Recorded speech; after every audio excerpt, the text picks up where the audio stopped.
Nostradamus saw in his future 3 men that he called antichrists. One was Napoleon, the second one was Hitler, and the third one is the one that is to come, who is said to be the worst of all because he will learn from the mistakes of the others. A very dangerous person. He didn't like the term Antichrist. He said it was a Christian term and it was not exactly what he meant. But he said if you think of Christ as representing people, humanity, then Antichrist is someone who does terrible things against humanity, against people. And it can be the type of personality like Genghis Khan or Attila the Hun, the type that doesn't care anything about what it's doing, it only wants power. So this is what he meant by an Antichrist. But the third one, he gave us a great deal of information about him because he wanted us to do something to stop the man. He said, in the Bible, in the book of Revelation, and other books in the Old Testament, the people saw the same things that he saw, the prophets did. They only put them in their symbolism they could understand in their time, but they all saw the same thing. And that the man he refers to as the Antichrist is the number 666 in the book of Revelation, called the beast. Of course, he said 666 also refers to his connections with computers. So there's a lot more to it. But he has been predicted as far back as Bible times. So he said he has a destiny to fulfill. He has to come, but after he comes, what happens after that is in the hands of mankind. Do we allow it to go through the worst case scenarios, or can we lessen it? That's the point. But the man is alive now, and he has his destiny to fulfill. We were given a lot of information about this man because he is so important. We have his horoscope.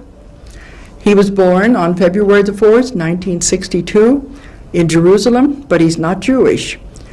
Nostradamus said, by the time 7 puppets arise in the Middle East, you will realize what is happening, that they are not the real leaders of the countries, but they are the puppets being manipulated by the puppet masters behind the scenes.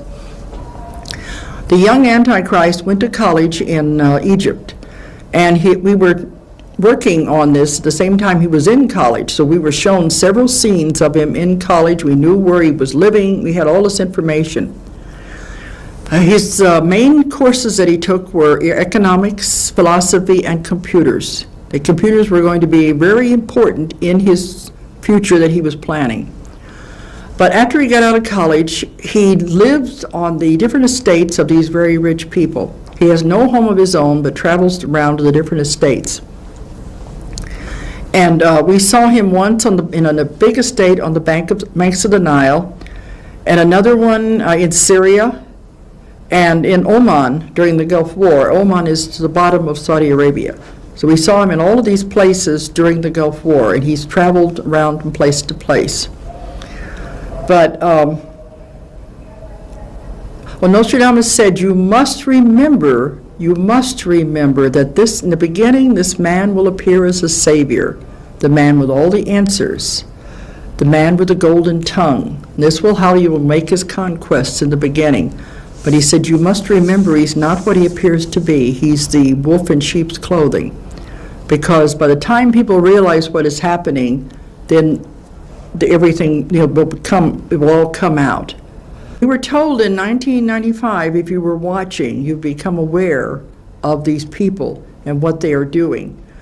And of course, I get lots of mail from people trying to tell me who they think the Antichrist is. But a lot of the people they have told me about, I think, are members of the group.